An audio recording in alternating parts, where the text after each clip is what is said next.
Ni la menace de veto jusqu'au dernier moment de la Slovaquie, ni les réticences de Donald Trump n'auront rendu frileux les Européens. Le 18e paquet de sanctions adopté par Bruxelles contre la Russie depuis son invasion de l'Ukraine est l'un des plus sévères.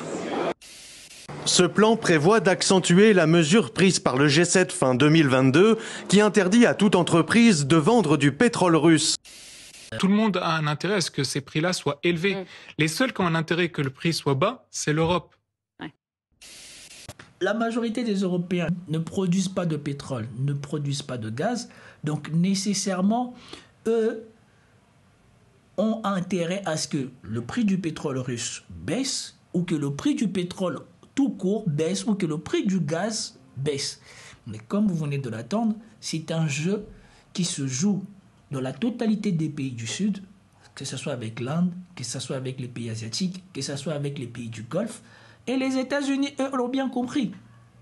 Ils ne sont pas dans le jeu des Européens, puisqu'on vous dit qu'ils utilisent même des oléoducs appartenant à des Américains.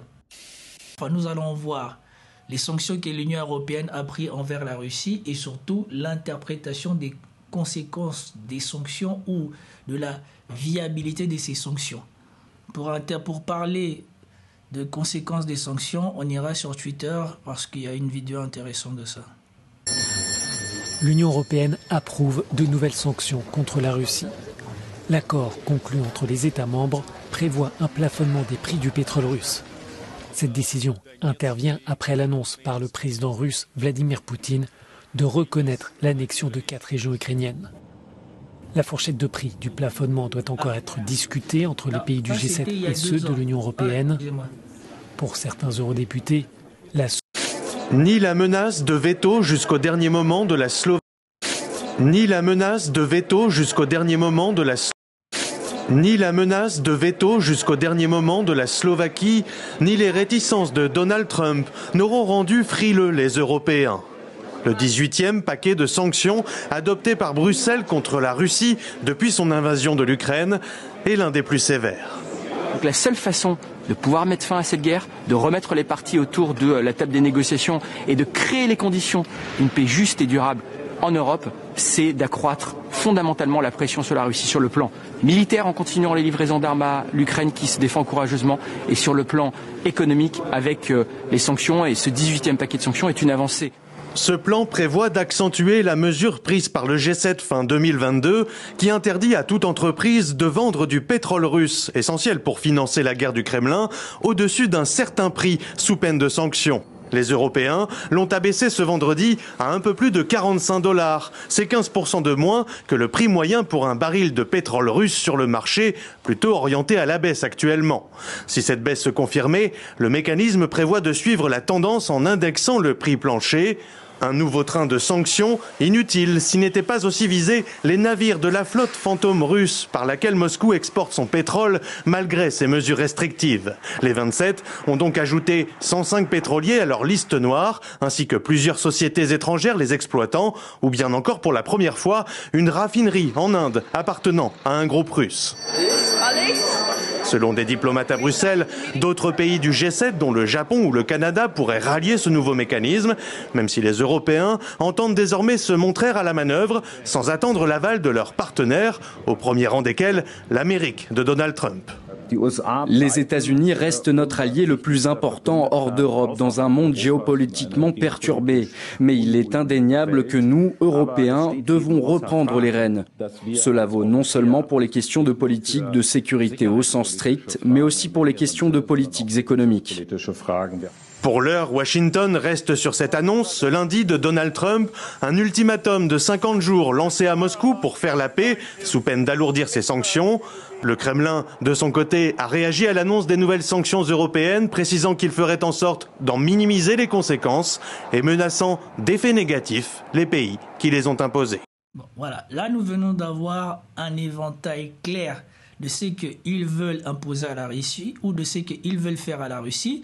Et quand vous écoutez comme ça, vous pouvez avoir peur, vous pouvez vous dire que voilà, la Russie elle va être dans je ne sais pas quoi. Moi, comme je vous ai toujours dit, la Russie a subi une bombe nucléaire quand elle a envahi l'Ukraine, parce que les Occidentaux avaient prévu ça, mais ce qu'ils n'avaient pas prévu, c'était comment la suite allait se passer. Et la suite les a surpris.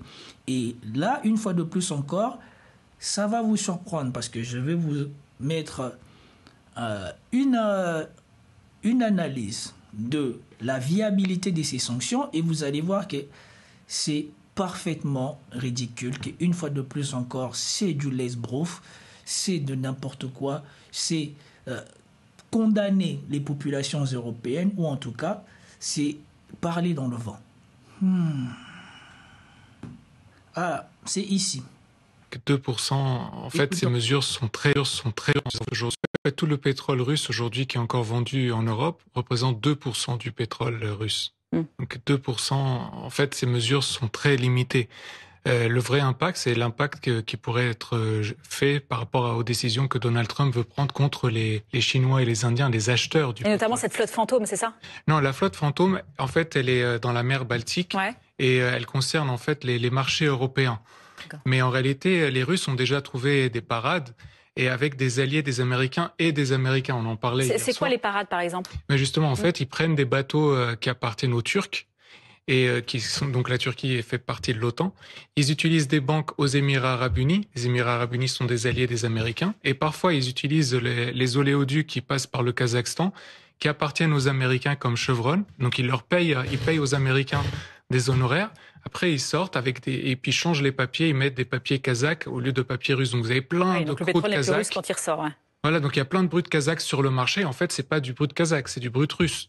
Et donc il y a ce jeu-là. Puis même il y a un jeu avec du pétrole qui est à Oman. On ne sait plus si c'est du pétrole d'Oman, du pétrole iranien, du pétrole russe. Tout est bien mélangé. On change les papiers et tout part. Et donc les bateaux sont donc avec des pavillons turcs ou autres. Donc, et ça, les Américains le savent, ils font partie de ce jeu-là. Donc vous nous dites, tant qu'il n'y aura pas de volonté de Donald Trump d'arrêter tout ça, on n'y arrivera pas, c'est ça? Même pire que ça, je dis que les Américains et les Russes sont d'accord par rapport au prix du pétrole, comme vous l'avez dit, parce qu'en fait, si jamais on fait une pression contre le prix du pétrole, des Russes, cela va impacter le prix du pétrole mondial. Et si c'est le cas, on va faire du mal au pétrole américain, au pétrole saoudien. Les Saoudiens ont besoin de $80 le baril pour équilibrer leur budget. Et les Américains, Trump, il veut avoir des résultats économiques importants pour sa population. Et pour ça, il faut que le prix du pétrole soit le plus haut possible.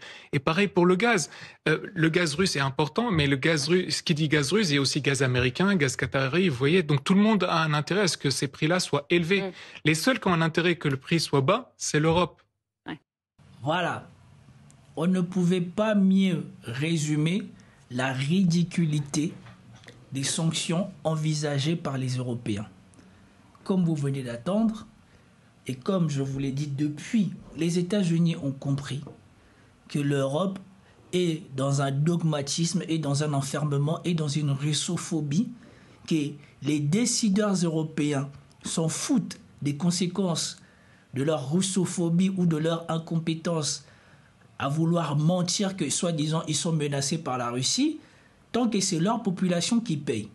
Tandis que des gens comme les Américains, eux, ne peuvent pas se permettre ce jeu-là, parce que eux, ils sont producteurs de pétrole.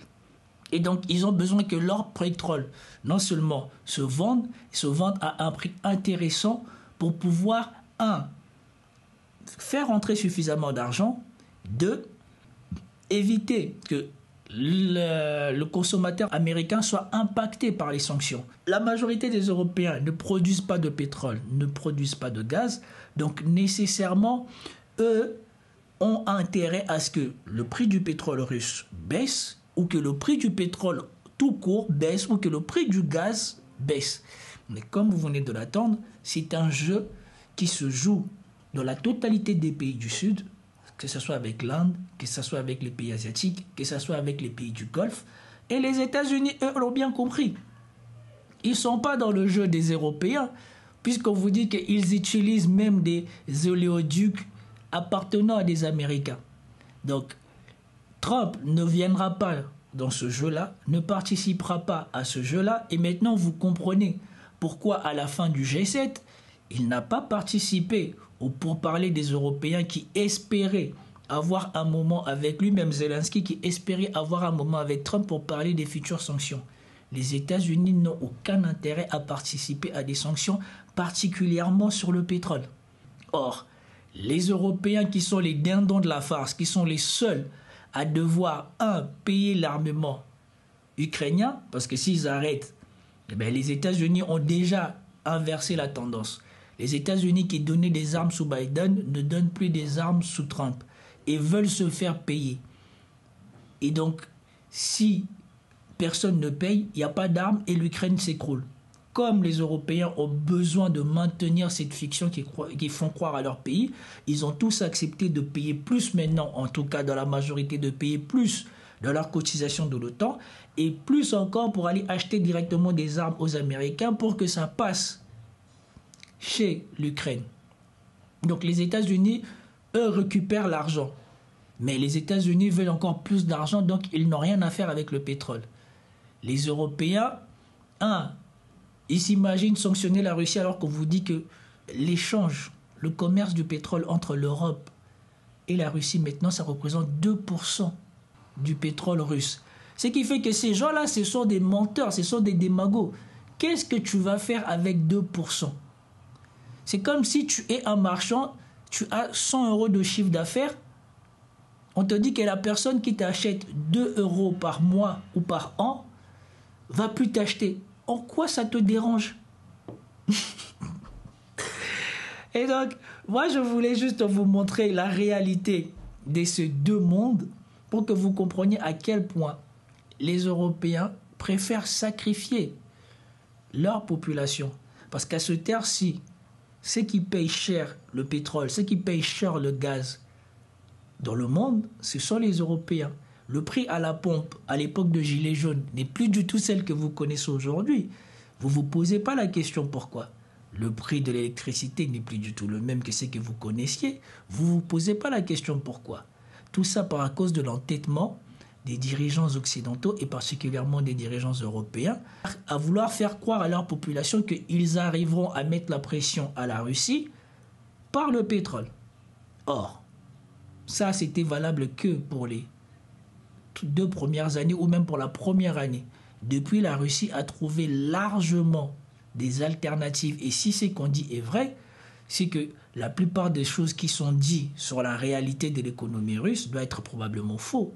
Parce que si la Russie commence ou continue ou a trouvé le moyen de vendre 98% de son pétrole au monde, je ne sais pas quel est, soi-disant, ce manque d'argent qu'ils auraient. Mais la Russie fait ça sans forcément imprimer des nouveaux billets.